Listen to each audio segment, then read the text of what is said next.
Hello दोस्तों, आप सभी का स्वागत है मेरे चैनल हेल्थ मेडिसिन में। दोस्तों, आज मैं आपको बताऊंगा रेक्सटाक सिरप के बारे में। ये किन समस्याओं के लिए बनाई गई है और इसका इस्तेमाल किस तरह करना होता है, और इसी के साथ ये भी कि इसका इस्तेमाल शरीर के लिए कितना हानिकारक हो सकता है।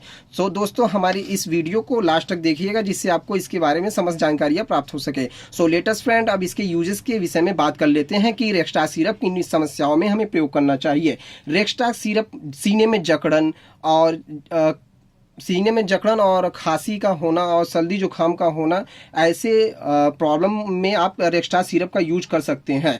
तो दोस्तों, अब आइए रेक्सटाक सिरप हमारे शरीर में किस प्रकार कार्य करता है इसके विषय में जान लेते हैं। तो रेक्सटाक सिरप जो होता है निम्नलिखित क्रियाएं करके मरीज की स्थिति में सुधार लाता है। जैसे ये ऊतकों पर H1 हिस्टामिन अग्राहक क्षेत्रों को अवरोधित करता है और यकृत द्वारा मॉर्फिन में टूटता है, जिससे हमारे शरीर में फायदा होता है। रेक्सटाक सिरप से हम और खांसी हमारी बंद हो जाती है।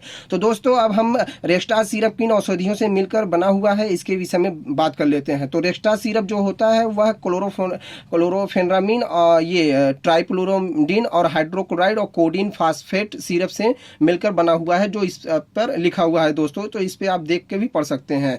तो दोस्तों, अब हम रेक्सटाक सिरप के कुछ साइड इफेक्ट के बारे में जान लेते हैं कि इसके क्या साइड इफेक्ट हैं। तो दोस्तों, अब जान लेते हैं। जैसे आपके स्किन पे रेसेस आने लगते हैं और भी कई प्रॉब्लम होने लगती है। आप खांसी आने लगता है, कफ बनने लगता है। जैसे खांसी आ रहा है उसके लिए ये सिरप यूज ही करना है दोस्तों। तो आपके बॉडी में रेसेस आने लगते हैं, तो उसलिए अगर ऐसा होता है तो आप इस सिरप को बंद कर दें और डॉक्टर से सलाह लें। तो दोस्तों, अब रेक्सटाक सिरप के यूजेस की कुछ सावधानियां पर भी चर्चा कर लेते हैं। रेक्सटाक सिरप के साथ आप दोस्तों कोई एंटीबायोटिक ले रहे हैं तो डॉक्टर से आप पूछ लें कि इसके साथ ये एंटीबायोटिक लेना चाहिए या नहीं लेना चाहिए। और यदि आप पहले से कोई दवा ले रहे हैं तो भी आप डॉक्टर से सलाह ले लें कि ये दवा हम ले सकते हैं या नहीं ले सकते हैं।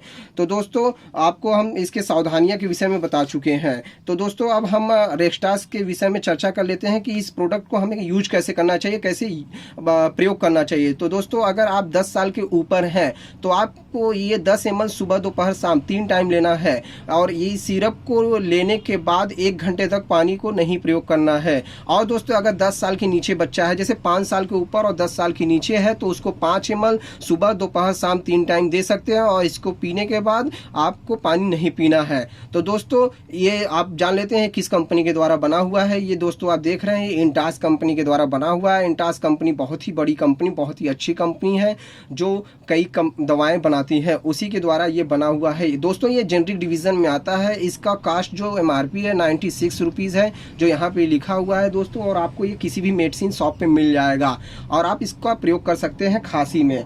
तो दोस्तों, आपने हमारे वीडियो को लास्ट तक देखा, इसके लिए बहुत बहुत धन्यवाद।